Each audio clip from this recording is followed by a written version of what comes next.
This video is going to serve as an introduction to related rates. Now, related rates is one of those topics that people either love or they hate, and unfortunately, a lot of people hate it, so my apologies in advance. So, before we even get into related rate application problems, we're just going to start to just think about what a related rates problem kind of is like. So, the first example here is just to find the derivative of x squared plus 6y cubed equals 19 with respect to x. So this is what we've been doing. We've been finding implicit differentiation, and we've been taking the derivative with respect to x. So we're just going to do the same thing we always do. So we have 2x, and that technically is dx over dx, which is 1, so we don't write that. Then we have 6y cubed, so that's going to be 18y squared dy over dx, and equals to 0. Okay, so for this, I'm just going to leave that for right now because I'm not solving for dy over dx. I'm just finding the derivative with respect to x, and we're just going to leave it like that. In the second one, we want to find the derivative of the same exact equation, but now we want to do it with respect to the variable t. Now, if we notice in the equation, there is no t in the equation, okay, but that doesn't mean that we can't find the derivative with respect to t. So the derivative of x squared would be 2x, and then we have to multiply it by dx over dt, which is the derivative of x with respect to t. So whenever you're taking it with respect to a variable that is not the one that you're using, you have to write the d something over d something. So if we look back at this original equation here, because we did it with respect to x, the 2x, we did not have to write dx over dx because it was the same variable. In the second part over here, we did have to write dy over dx because the variable that we had was y, and the one we're taking with respect to is x. So when they're different, you need to write that it's the derivative of one with respect to the other. So back down to this one, we have x squared. We took the derivative of 2x, but we're doing it with respect to t, and that's not the same variable, so we're going to put in dx over dt. Same thing for 6y cubed. That's going to give us 18y squared, and we're going to write dy over dt because it's the derivative of y with respect to t, and that's equal to 0. Okay, so it's the same idea of implicit differentiation. The difference here is that we're just paying attention to what the variable is with respect to, so we have to make sure that we compensate for that. So what are related rates? Okay, so in a related rates problem, the idea is to compute the rate of change of one quantity in terms of the rate of change of another quantity. Rates should always make you think about derivatives, right? Derivatives are rates of change. So anytime that we're dealing with a rate, we are dealing with the derivative. Okay, the procedure is to find an equation that relates to quantities and then differentiate both sides with respect to time. So we're always going to be doing with respect to time. So before we get into actual problems, a couple of things we want to just make sure that we're remembering. Okay, so Geometry 101. Here are your basic shapes, and here are some formulas that go with those shapes. On the AP exams, they will give you the equation if it's not something that's like easy. So for instance, they probably won't give you like a circle or a rectangle, but they're most likely going to give you a sphere or a cylinder or a circular cone or something where you might not know it right off the bat. Okay, so you can write these down if you need to. Just make a note here on the triangle. Okay, we have the Pythagorean theorem is the top one. Then we have SOHCAHTOA, so sometimes we're going to have to do it with trig, and then other times we're going to set them up as proportions. Okay, this will make more sense when we get into the actual problems, but for this video, we're just going to look at a couple of easy ones and easy shapes, and then we'll get into other videos and other lessons of more complicated ones. So here are the steps to solve a related rates problem, and it's very important that you follow these steps. Okay, so the first thing we do is read the problem carefully, and I can't stress that enough. So sometimes you might want to even underline the problem, make notes of things, so read it carefully. You want to draw and label a diagram. So most times it's going to be helpful for you to draw something that represents the situation. I personally am not a great artist, and you will see that in a minute. So whatever works for you, but some type of sketch, and then you want to label what information you have. Then you're going to find an equation that relates the quantities that vary with respect to time. So that's depending on the shape you have, you'll use your geometry formulas to kind of figure out what equation you're going to use based off of the shape. Okay, then you'll take the derivative implicitly with respect to time on both sides of the equation constructed in the previous step. So we're always doing like d something over dt.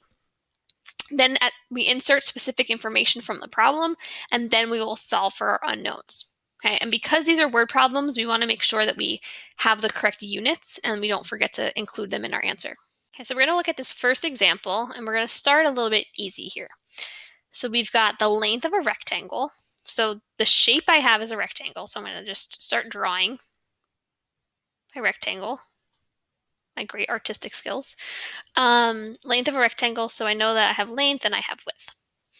So the length is increasing at a rate of 8 centimeters per second. So the length is increasing at a rate of 8 centimeters per second. The width, let's put this here, is increasing at a rate of 3 centimeters per second. So that's important information. They're telling me that the length is 20 centimeters and the width is 10 centimeters. And how fast is the area of the rectangle increasing? Okay, so there's a lot of information here. The area that they're asking us for, they're not necessarily asking us like, what's the area of this rectangle? Because that would be something you do in like, I don't know, third grade or something, right? Length times width, and that's your area. They're asking how fast the area is increasing. So they're asking for the rate of change of the area. So we know that the formula that we're going to be using here is area is equal to length times width, right? That's my area for a rectangle. So let's start looking at this information here. So they told us the length is increasing at a rate of 8 centimeters per second. So that is the rate of change of the length. So that's the derivative of the length with respect to time. And you can see the units here. They're centimeters per second. So it's the length and time. So I'm going to start making like a little list over here. So I'm going to say dl over dt. So that's the derivative of length with respect to time. That's 8 centimeters per second. I have the width is increasing at a rate of 3 centimeters per second. So rate, remember, is derivative. So that means that dw, the derivative of the width with respect to time, is going to be 3 centimeters per second. They're telling me that the length is 20. So L is equal to 20 centimeters. And W is equal to 10 centimeters. So I'm just labeling all my information. And they want us to find how fast the area is increasing. So we're trying to find the rate of change of the area. So what we're trying to find is the derivative of the area with respect to time. So I'll put equals question mark. Okay, so we are labeling and we're looking at our information and we're kind of making little lists of everything. So we've got our derivatives of length and width, we've got our actual length and width, and we're trying to find the derivative of the area. So now what we're going to do is we're going to take our main equation. So I'm just going to box that. Sorry if that's confusing because it's another rectangle. That's a bad idea. Let me just really fast just not do that so we don't get confused. So the area that we're using the formula area equals length times width.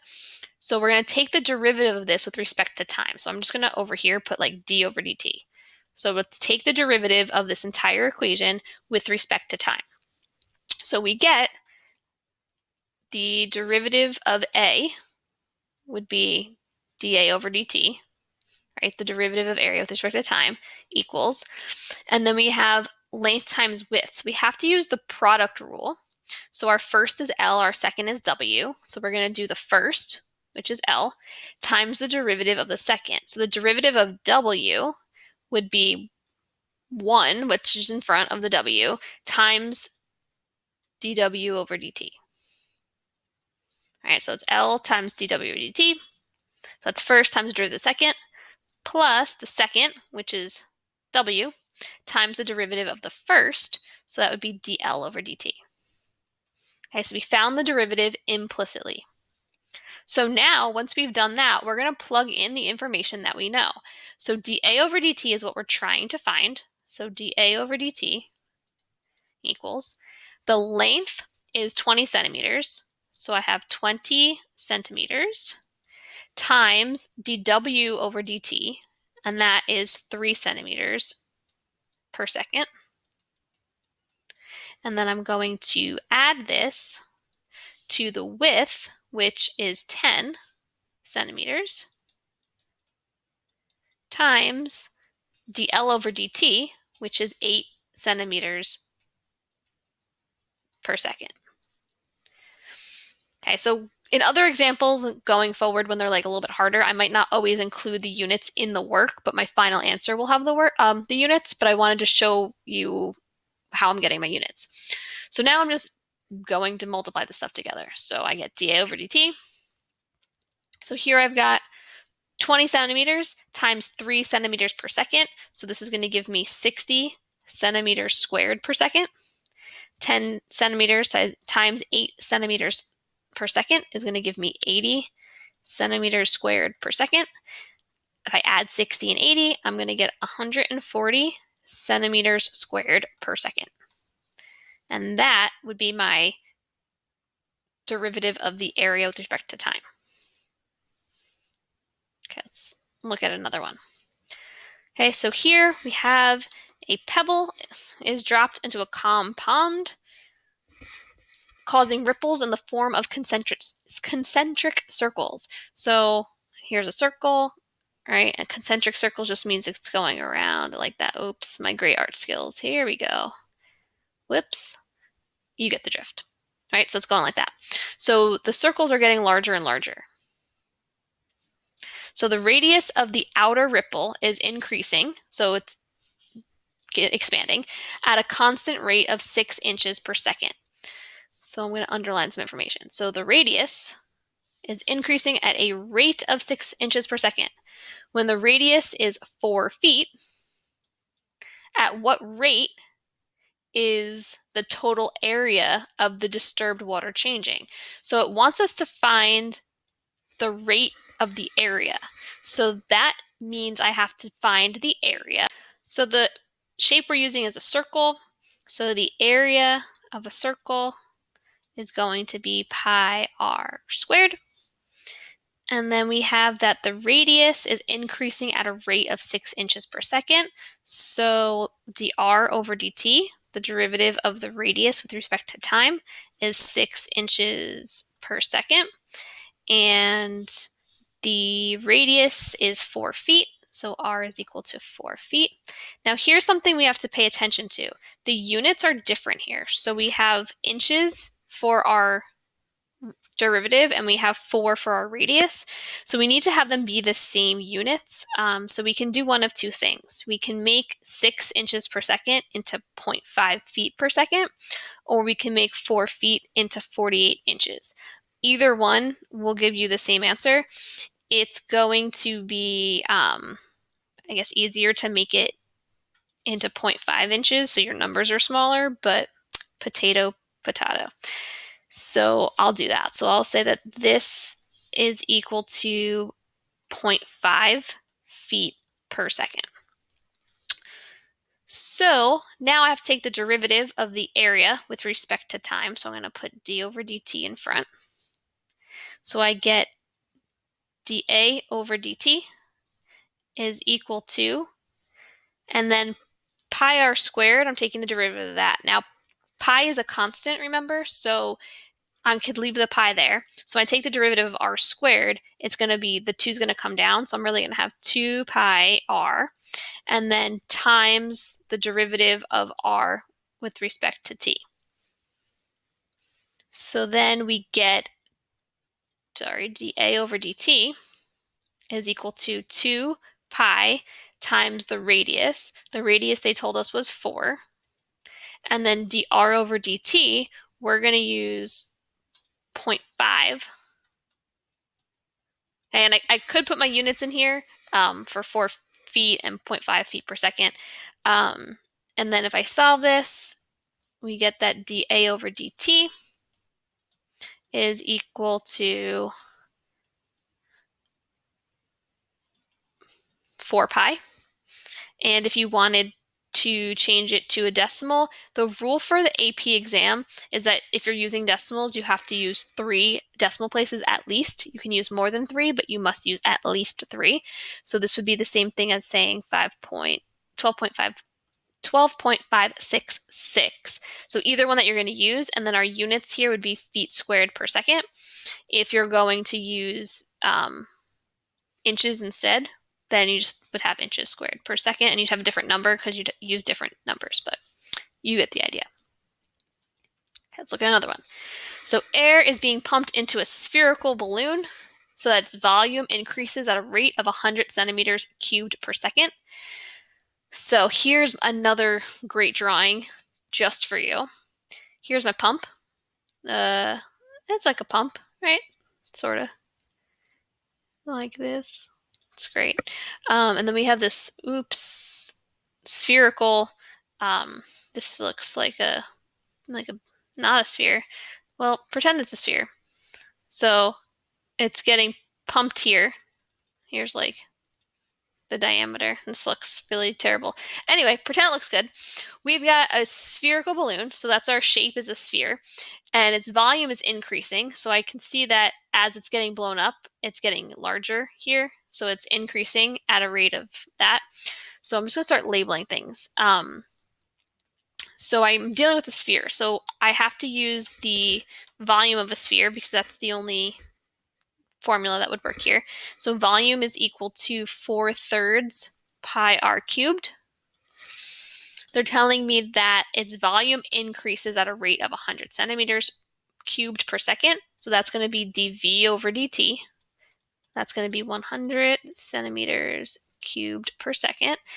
How fast is the radius of the balloon increasing when the diameter is 50 centimeters? So we're trying to find dr over dt. So that equals question mark. And they're telling me that the diameter is 50 centimeters. But because I'm using r for radius in here, I'm going to change this and say that the radius is equal to 25 centimeters because we know that the radius is half of the diameter. So now I want to take the derivative with respect to time of the volume. So I'll get dV over dt is equal to, and then 4/3 and pi are constants. So I can kind of keep those 4/3 pi there. I'm going to multiply this 3 in front. So I end up with 4 pi r squared times dr over dt. So now I can plug things in. So dV over dt, well, that's going to be 100. Then I get 4 pi, r is 25, so 25 squared, dr over dt. So I want to get dr over dt by itself. So what I'm going to do is I can plug the stuff into the calculator. I'm basically dividing out this 4 pi 25 squared. 4 pi 25 squared. All right, so that's done over here.